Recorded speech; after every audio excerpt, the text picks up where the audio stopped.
Hello friends, this is Nirmal here for Technique, and in this video we're going to review the camera on the Lenovo Vibe K4 Note. So this is the new budget or rather mid-range phone which is priced 12K and comes with really great specs. 13 megapixel rear camera, dual tone LED flash, front facing 5 megapixel camera. So all in all, it's a pretty good specification for a budget smartphone which is priced around the 12K price point. So now let's move to the camera aspect. So this has this 13 megapixel camera with dual tone LED flash. So let's open the interface.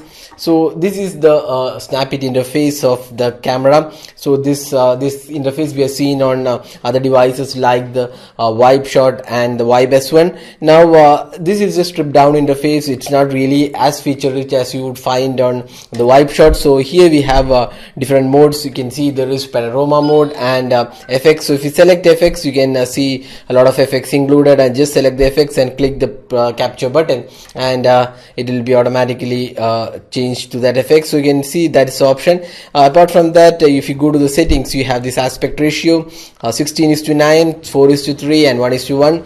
Maximum photo resolution is available. You can change the ISO, white balance, and other options are included in the video. Just the video recording mode, the resolution, it's a full HD and standard resolution.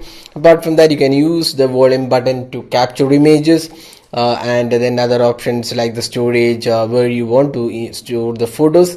So that's the interface. Now if you go here on the left side, you have the option to switch to front facing camera. There is HDR, and there is option to enable or disable flash. So the 13 megapixel rear camera has f2.2, and it has also face detection autofocus. So autofocus works quite well, but at times we did have to manually focus it. So apart from that, it's quite good overall. This is a pretty simple interface, decent amount of features, not really as feature rich as a lot of other options, like you don't have manual control here. Manual mode is not included, so that's one thing missing. Now a lot of devices in this price point are for manual mode, so that is one thing missing on the K4 Note. And the camera interface looks pretty simple, and overall decent interface. Can capture images pretty quickly, and even the video also does capture pretty neatly. Now let's go into the camera sample. If you look at the samples taken with this device, we can see that the colors have come pretty good on this device. They're quite well, and they're much better than what we saw on the K3 Note, which didn't have really a great camera. So the daylight photos did have some great colors. Overall, the sharpness levels were also decent, if not really the best, it was decent. But one thing what was not really that good on this camera is the contrast ratio. Almost a lot of times we felt that the images were hazy in nature. That's almost similar to the experience on the K3 Note, where the same experience was noted. The contrast ratio was not that great. That happens in the K4 Note as well. But this was not prominent on all the photos. Photos where there was bright sunlight, the contrast ratio was not that great. It was hazy in nature. So that's the one issue with this device. Apart from that, if you look at the competition, a lot of devices in this price point offer really great cameras, like the InFocus M680, which we reviewed recently. So the K4 Note is a decent camera, we would say. It's not really the best in this category, and much better than the K3 Note. That we can confirm. You can see some of the macro shots here. Also the colors have come pretty well, and the clarity also looks decent. But again, the contrast ratio was not really that great.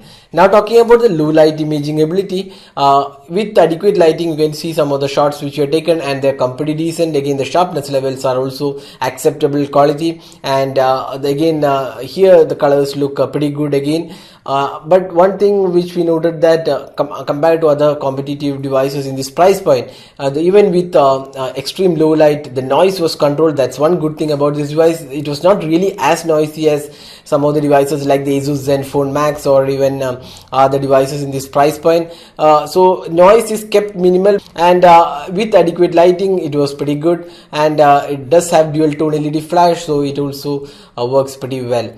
So now taking a look at the video sample, this is a 1080p video sample. Again, we weren't really impressed with the quality of the 1080p sample. It was not really that great, considering the InFocus M680, which was really good in terms of the camera experience. The 13 megapixel rear camera was really good. Now the K4 Note does not have that quality in terms of the video as well. This phone also comes with an 8 megapixel front facing camera. So this is the front camera on this device, and you can see there is beautify mode, and you can enable or disable the beautify mode. And in the settings we have this photo mirror, snap mode, and fill light. So these are the options which we have seen in other Lenovo cameras as well. Now talking about the front facing camera, it again decent. It produces decent selfies overall. It is decent. Colors have also come pretty good, and the beautify mode does work decently. So overall it's a decent selfie camera in this price point and works pretty well. Now that was the camera. So overall we would say that the Lenovo Vibe K4 Note is definitely an improvement over the K3 Note, but definitely is not really the best in this price point. So that was the camera review of the Vibe K4 Note. So all in all, we would say it's an average camera, not the best, but still definitely improvement over the K3 Note. So that's all guys. So hope you like this video. Don't forget to hit the like button and also subscribe to YouTube channel for more videos. Thanks for watching. Have a great day.